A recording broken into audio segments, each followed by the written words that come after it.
దారుణాతి దారుణంగా తయారైంది ఆంధ్రప్రదేశ్. మామూలుగా కాదు. గతంలో 2019 నుంచి 2024 దాకా జగన్మోహన్ రెడ్డి గారు పరిపాలిస్తుంటే టీడీపీ జనసేన పార్టీ విపరీతంగా తప్పుడు ప్రచారాలు చేసింది.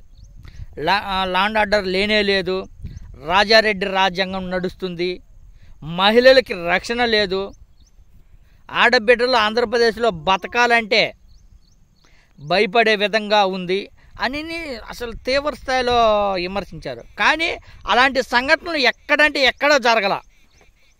ఇప్పుడు జరుగుతున్న సంఘటనలు చూడండి. 5 నెలల పసిపాప కానించి ముసలోళ్ళ దాకా రక్షణ లేకుండా పోయింది. పవన్ కళ్యాణ్ గారు గెలవకముందు, ఏదైతే 2024 గెలవకముందు రక్షణ కల్పిస్తామో, ఎవరైనా సరే ఆడబిడ్డ కళ్ళి చూస్తే వాడి ఒంట్లో వణుకు పుట్టేటట్టు చేస్తామని ఎన్నెన్నో హామీలు ఇచ్చారు, ఎన్నెన్నో మాటలు చెప్పాడు. కానీ వాటిల్లో ఒక్కటంటే ఒకటి నెరవేర్చేది పక్కకు పెట్టండి. అసలు రక్షణ కల్పించలేకపోయాడు. లాండ్ ఆర్డర్ అసలు ఎటు వెళ్ళిపోయింది ఆంధ్రప్రదేశ్లో. ఎక్కడ చూసినా అత్యాచారాలు, అమ్మాయిల మీద దాడులు,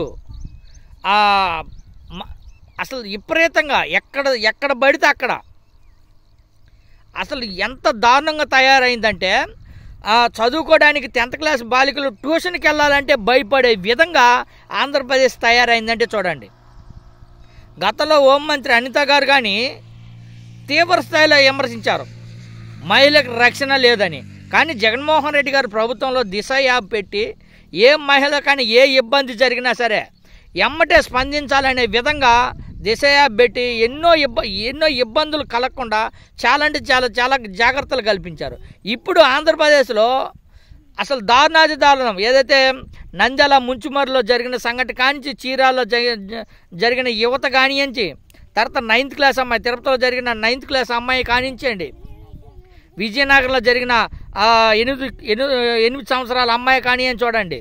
ఎంత దారుణాలు జరిగాయో చూడండి. అసలు పవన్ కళ్యాణ్ గారు మాటలు చెప్తారు కానీ కనీసం దానికి చెప్పిన మాట నిలబెట్టుకుందామని ఏనాడు అనుకోలేదండి. కనీసం ఇప్పటికీ స్పందించాల. ఏదైతే నంద్యాలలో జరిగిన సంఘటనలు కానివ్వండి, ఇప్పుడు జరుగుతున్న అరాచకాల గురించి కానివ్వండి, ఏ రోజు మాట్లాడింది లేదు. ఒకసారి చూడండి పాపం ఎంత దారుణంగా పాపమో వాళ్ళు బాధ. మేము చదువుకోవాలన్నా లేకపోతే పిల్లల్ని పనికి పంపించుకోవాలన్నా ఏంది ఇంత దారుణంగా తయారైందని వాళ్ళ బాధ వ్యక్తపరుచున్నారు. గతంలో పవన్ కళ్యాణ్ గారు మేము రక్షణ కల్పిస్తాము, మేము భరోసా కల్పిస్తామన్న పవన్ కళ్యాణ్ గారు ఇప్పుడు కనీసం దాన్ని ఆచూగ్గా దగ్గరకు తీసుకురాకపోవడం చాలా బాధాకరమైన విషయం అని చెప్పుకోవచ్చు. ఒకసారి చూడండి ఈ వీడియో కానీ మీరు కానీ 2019 తర్వాత 2024 ఎలక్షన్స్కి ముందు పవన్ కళ్యాణ్ గారు ఏమన్నారో ఒకసారి వినండి. శాంతి భద్రతలు ఎలా ఉంటాయో చేసి చూపిస్తారు. ఒక ఆడబిడ్డ మీద ఎవడన్నా ఇలా చూడాలంటే కూడా లోపల భయం